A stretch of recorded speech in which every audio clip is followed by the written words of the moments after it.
Assalamualaikum warahmatullahi wabarakatuh.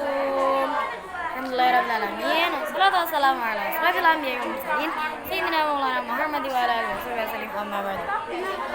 Yang terhormat Dr. Hanifudin Madun MPD, Dr. Hanifudin Madun dan Dr. Heratul Nijawati Mahmud selaku Mahasiswa Pesantren Seperti Kampung Banifida, dan Bapak Ahmad Azmi dan Muhammad Azhar Samsuri selaku Direktur Pesantren Seperti Kampung Banifida, dan tak lupa yang telah buat keluarga Nifida, Abah, Una, Neng Mela, Neng Zara, dan Neng Karya, dan yang terhormat pula buat Bapak Pengurus serta jajaran-jajarannya, dan yang terhormat pula buat seluruh guru-guru, dan khususnya yang terhormat pula buat Rifki selaku Menteri Pada Imajinasi, dan yang terhormat pula buat Mbak Konia selaku Ketua Kelompok ini, dan semua teman-teman yang saya banggakan dan saya cintai dan saya sayangi.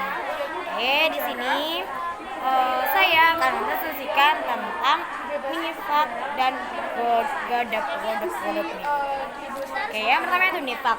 Nifak itu adalah kayak dia tuh, kalau misalnya bahasa dia tuh kayak menggali lubang, atau misalnya kayak seperti lubangnya tikus.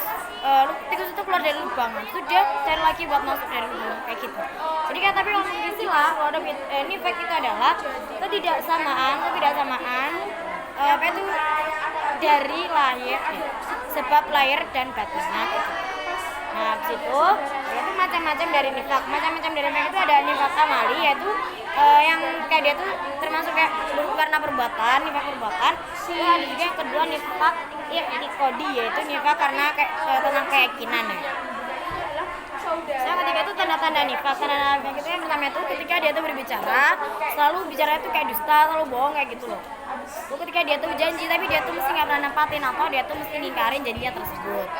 Saya yaudah nanti aku janji yang bakal kesini, tapi pada waktu terjadinya janji yang telah dikatakan tadi dia tuh nggak datang, atau dia tidak menepati janji, atau dia tuh melarikan dari kayak gitu.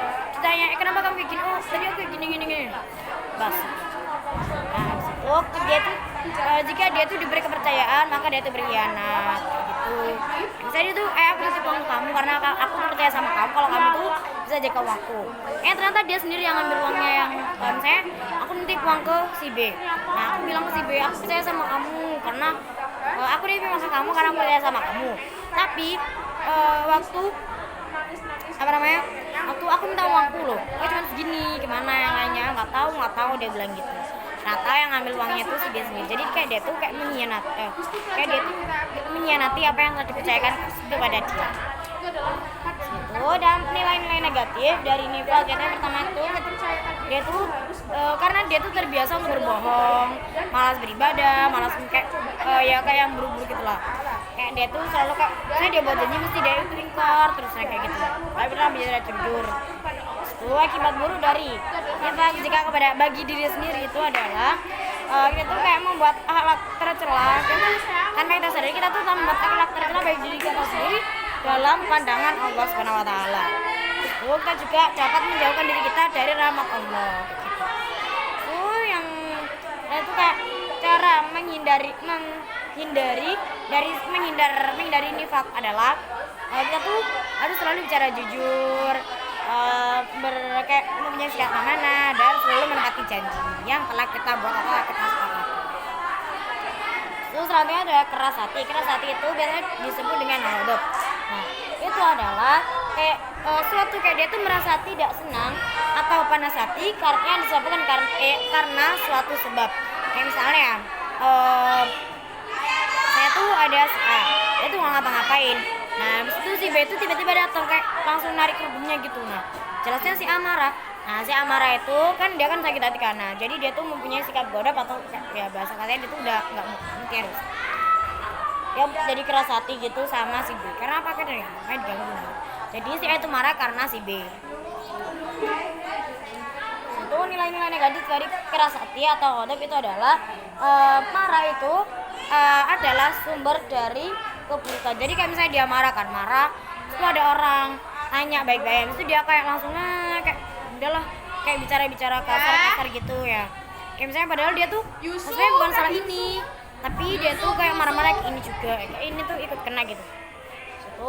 Marah itu dapat merusak hubungan baik. Misalnya kamu marah, tuh kamu tuh kayak marah-marah kayak ini pada kamu tuh marahnya cuma pada satu orang.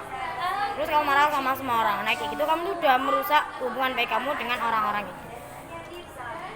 Yang pertama itu menghindari sifat keras hati, yaitu yang pertama itu kita harus memperbanyak istighfar. Kayak misalnya kita lagi marah tuh ya berwudu aja tuh, atau mengubah posisi misalnya kita duduk kan marah berdiri kita marah-marah gitu tuh, biar kayak berdamai marah kita tuh terlentang istighfar wudu, kita terlentang baca istighfar nanti sampai gitu. Nanti kalau bangun tidur kayaknya udah nggak marah lagi. Oke, ada pertanyaan? Ada. Kalau misalnya marah sama orang lain terus marah banget gimana? Gimana maksudnya? Ya kayak gimana caranya bisa menenangkan nih? Ya udah tadi berwudu tuh banyak istighfar kayak gitu untuk menenangkan hati kita sendiri gitu. Oke, kebanyakan itu kita tuh lebih mengetahui tentang nifak dan ghadab ya, kayak apa tuh nifak, apa itu ghadab, waktu itu ada keras hati kayak gini. Oke, sekian dari saya, kurang lebih mohon maaf bila menyesal kata. Assalamualaikum warahmatullahi wabarakatuh.